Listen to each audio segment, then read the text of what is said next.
Ketujuh, apel merah. Galika dan Pak Supri sudah pergi dari sana, dan Kalandra hanya mampu menghembuskan napas lelahnya setelah melayani para pengunjung restoran. Ia kemudian menatap ke arah meja yang tadi ditempati oleh Galika yang ternyata sudah kosong. "Hah, dia sudah pulang!"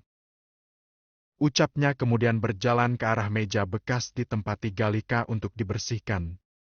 Di tempat lain, Pak Supri yang memang sedang tidak enak badan pun menahan diri agar tidak sampai pingsan. Namun, ia sudah tidak kuat lagi hingga akhirnya pandangannya menggelap dan terjatuh dari tangga ekskalator karena saat ini mereka sedang berada di salah satu mall. Galika yang tadi memang tidak bersama Pak Supri tidak mengetahui kejadian itu. Ia tadi pergi ke toilet dan meminta Pak Supri untuk menunggunya di depan mall saja. Galika mengernyitkan dahinya melihat keramaian di bawah sana. Ia menuruni ekskalator begitu saja. Ketika orang-orang di sana memberi ruang, ia pun bisa melihat siapa orang yang ada di bawah sana. "Pak Supri!" Pekik Galika dan ia pun langsung berlari menuruni ekskalator. "Minggir!" Ucap Galika membuat orang di sana pun membuka jalan untuk Galika. "Pak Supri!" Ucap Galika dan langsung terduduk. "Ambulans? Apa kalian sudah memanggil ambulans?" Tanya Galika seraya menatap ke semua orang yang ada di sana. "Ambulans sedang menuju kemari," ucap satpam yang ada di sana. Galika menatap Pak Supri yang hanya memejamkan matanya dan darah segar yang mengalir di kepalanya. Galika meraih tangan Pak Supri dan menggenggamnya. "Bapak harus kuat," ucapnya seraya terus menatap Pak Supri. Petugas ambulans datang dan segera mengangkat Pak Supri. Galika terus mengikuti kemanapun Pak Supri pergi. "Anda siapa?" tanya petugas ambulans. "Saya anaknya," jawab Galika singkat. Ia pun diperbolehkan untuk masuk ke dalam mobil ambulans. Tangan Galika terus menggenggam tangan Pak Supri. Ia sampai lupa jika harus menghubungi keluarga Pak Supri. Sampai di rumah sakit, Galika ditahan di pintu ruangan UGD karena hanya petugas dan dokter yang bisa masuk. Mata Galika tidak pernah teralihkan kemanapun dari pintu ruangan UGD. Dering handphone mengalihkan tatapan Galika yang sedari tadi hanya memandang pintu ruangan UGD.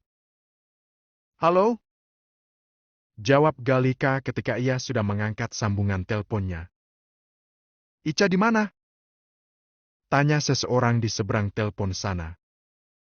"Opa," ucap Galika dan ia pun akhirnya menangis. "Pak Supri opa," ucap Galika yang sudah menangis sesegukan bahkan kini ia terduduk di lantai karena lemas. "Opa sedang menuju ke sana, kamu tenang ya. Tunggu opa," ucap opanya mencoba menenangkan Galika.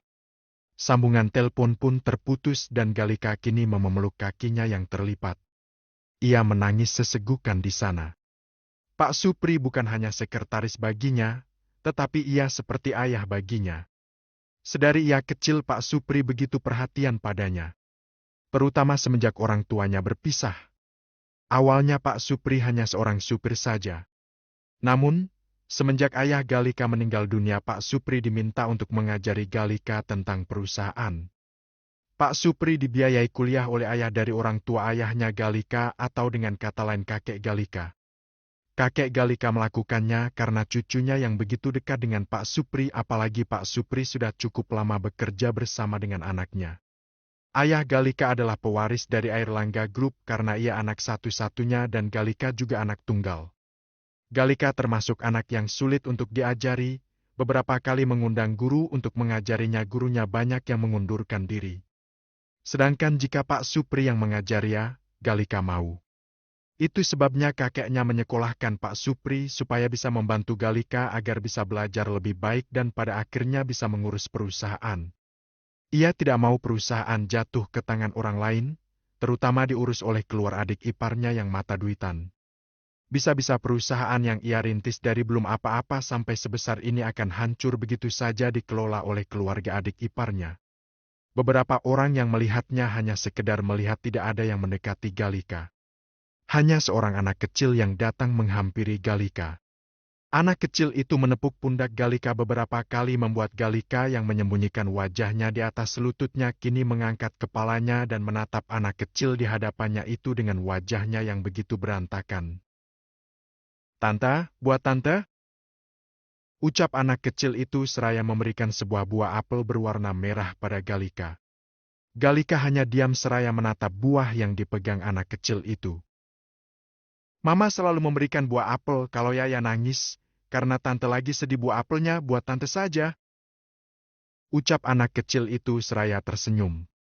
Terlihat dua gigi bagian bawahnya yang tidak ada ketika ia tersenyum. Galika masih terdiam saja. "Ambil tante, tangan Yaya sakit," ucap anak kecil itu membuat Galika tersadar dan segera mengambil buah apel itu. Yaya tersenyum ketika Galika sudah mengambil buahnya. "Dimakan ya tante, biar tante nggak sedih lagi. Tante orang kuat, nggak boleh nangis. Kalau nangis jelek," ucap Yaya seraya tersenyum.